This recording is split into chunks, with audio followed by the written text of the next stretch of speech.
So this kind of motion is the motion of a round object when it's rolling on a surface, right? Well, this object is rolling on a surface. A lot of times it is a very good approximation to assume that the object is rolling without slipping. That is, that if you were to look at the contact surface, at the contact point between the rolling object and the surface on which it's rolling, there won't be any relative motion between them, right? Basically, there will be no kind of rubbing this way or rubbing that way, right? If that condition applies, we say that it's we're talking about rolling motion, okay? So I want to show you a little animation.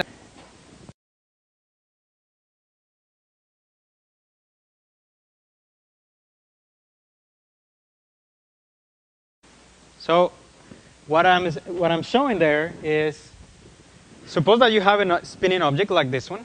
It's spinning with constant angular velocity, and the observer is in the middle of it. You're moving with it, right?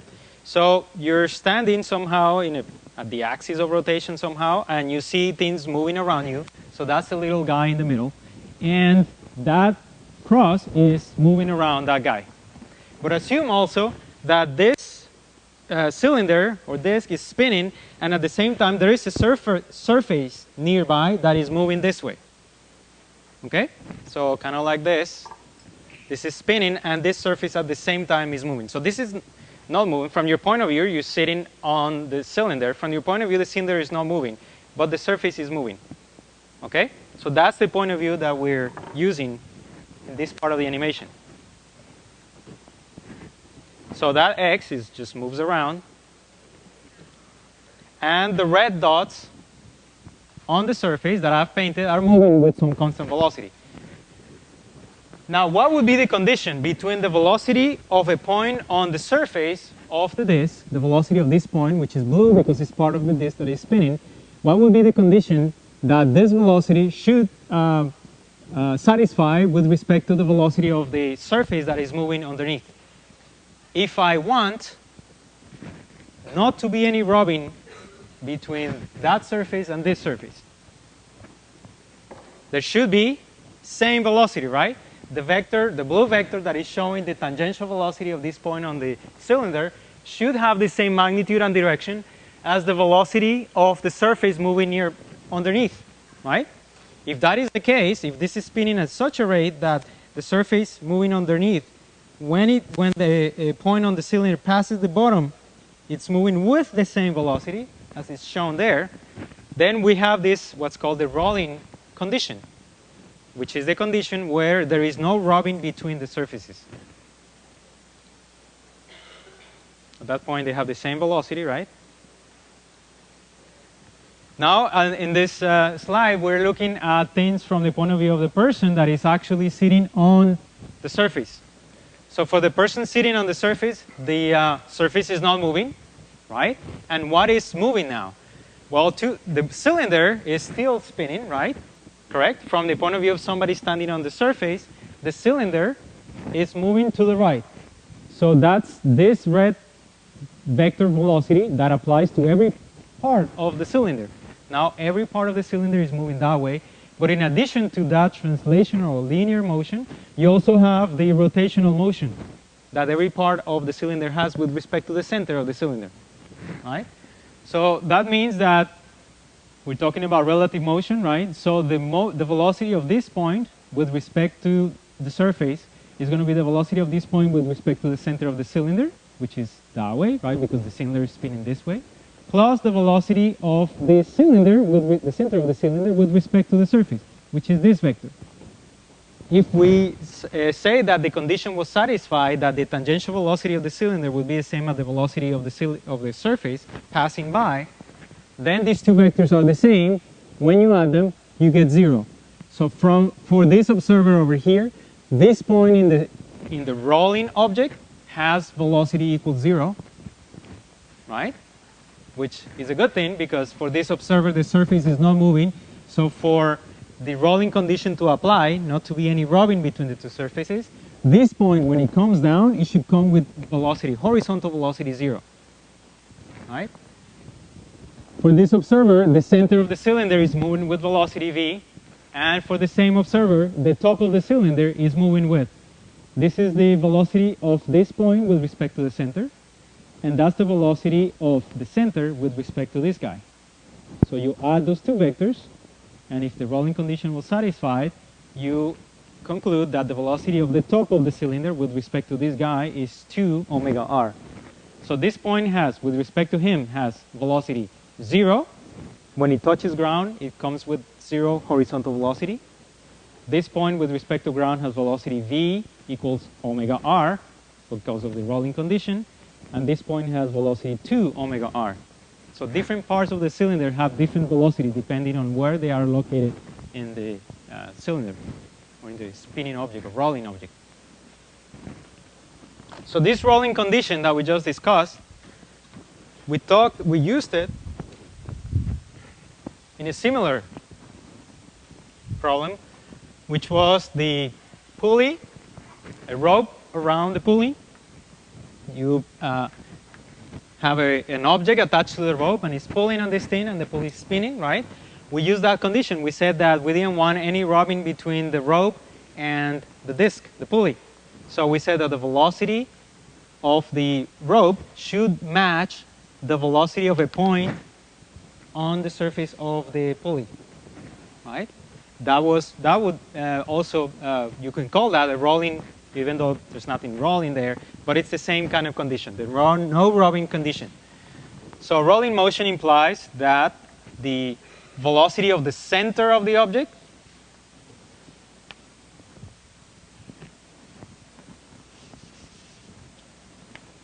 is not anything. It has to be connected with the angular velocity of the object. If this is satisfied, then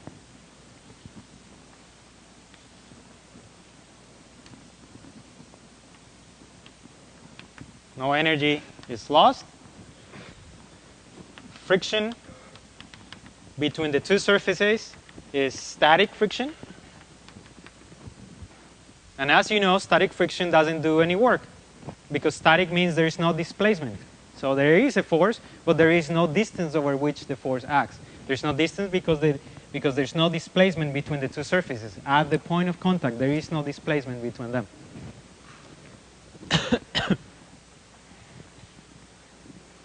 Okay. So how does that apply to this? Two objects, two cylinders. One is solid. They have about the same radius. I can't see any difference. Almost exactly the same radius. One is solid, the other one is not. All right? So if I make a little race between the two,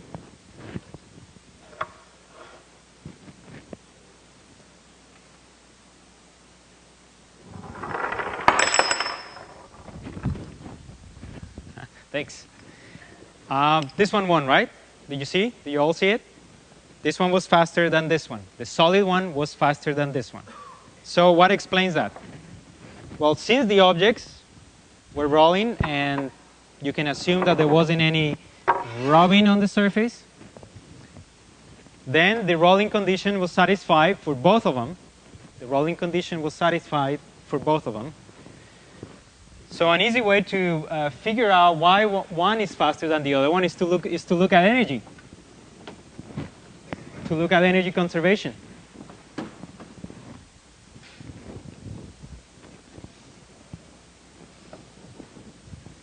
When an object is rolling down an incline, let's say that we let it go from some initial height h. When the object reaches the bottom of this incline, the center of the object is going to have some velocity, right? But if there is friction between the object, the rolling object, and there should be, and the surface, then you know that when the object reaches this point, it's not only moving linearly, it's also spinning. If there was no friction, there will be no spinning, right? If we had cylinder is made of ice and the surface was made of ice, and you put it there, it probably would just slide like this. Instead of rolling, it would just go like this. Okay? So this thing is going to be spinning also.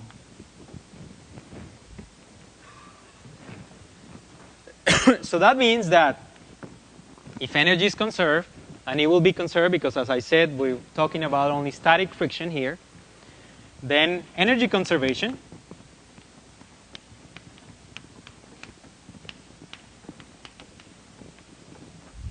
tells you what? That the initial energy or the initial mechanical energy should be equal to the final mechanical energy.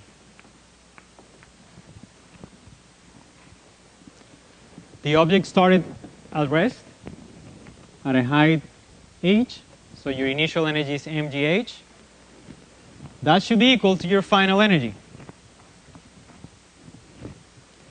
Now your final energy term has two contributions. If the object was in place but just spinning, it would have kinetic energy of rotation, right?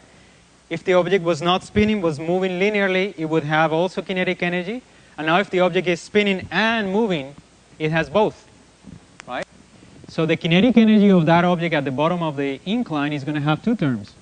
1/2 of m times the velocity squared, the usual term related to the motion of the center of the object. But you're going to have to add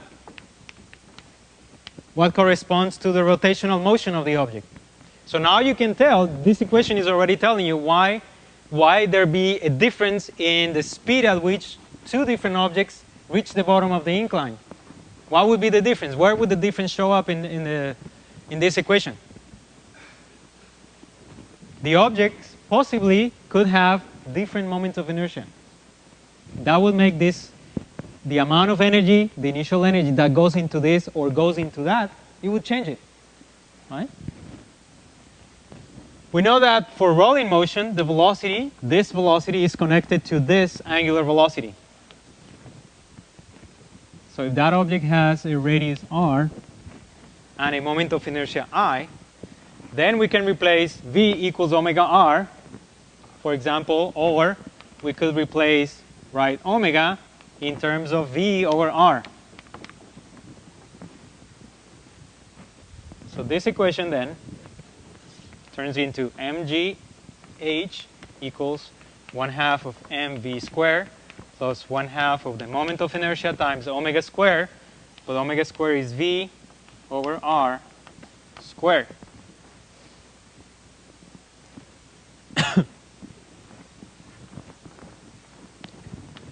So this is 1/2 of mv squared plus 1/2 of I v squared.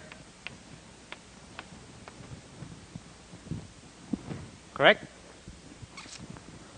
And now I can solve for the velocity, which seems the interesting quantity here because it's going to depend on the moment of inertia of the object. So what do we have?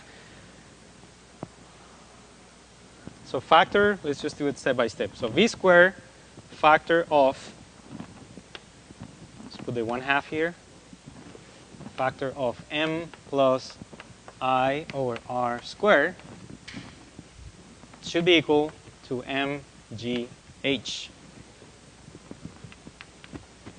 So finally, the velocity is going to be 2mgh divided by m plus I over r squared and square root. And one last step, this is fine, but you could also divide by the mass here and here and here to write it in a way that looks more familiar to you, or that you can compare with what you already knew, which is this 2hg divided by 1 plus moment of inertia over mr squared.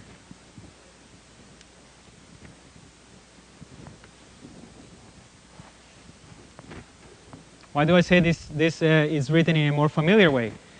Because if there had been no rotation, if you're talking about a block sliding down an incline, the velocity of the block at the end of the incline would have been square root of 2hg, right? But now the object is also spinning, so some of the energy goes into, as we said, translational motion. Some of the energy goes into rotational motion. So the object cannot get at the end the translational kinetic energy, cannot get the whole energy. Okay? Getting the whole energy was the result 2hg.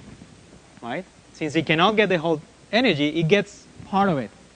It depends on how big is the moment of inertia. So an object going down the incline with a big moment of inertia would end up with less velocity than an object has a small moment of inertia. So now let's compare the two objects that we used. What's the moment of inertia of the hollow cylinder, and what's the moment of inertia of the solid one? That's a number given. You don't have to calculate it, but it's good to remember it. It saves you time looking that number in the book or in the formula sheet. The moment of inertia for a solid cylinder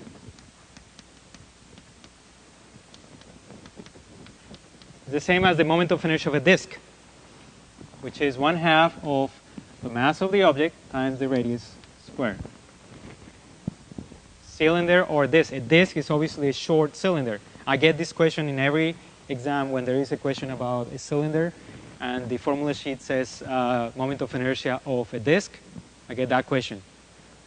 Which one is the moment of inertia of a cylinder? A cylinder is just a disk.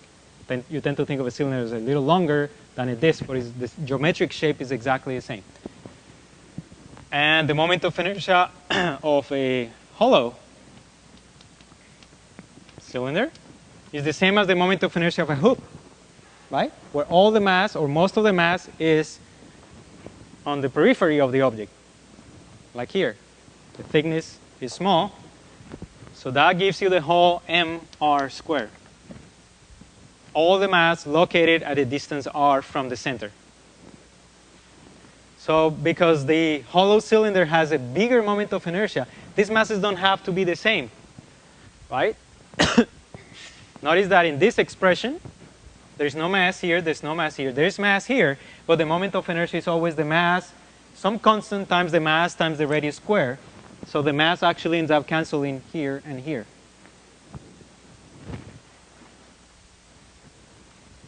So if you write the moment of inertia as some constant times the mass times the radius squared, then the equation over there says that the velocity of that object that has this moment of inertia, c times mr squared, is going to be 2hg divided by 1 plus c.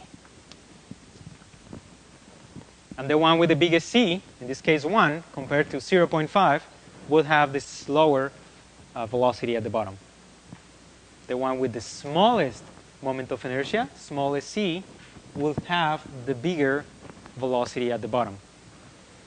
And the object that has no moment of inertia, because it's not spinning, it's just sliding, a block would end up here with even bigger velocity.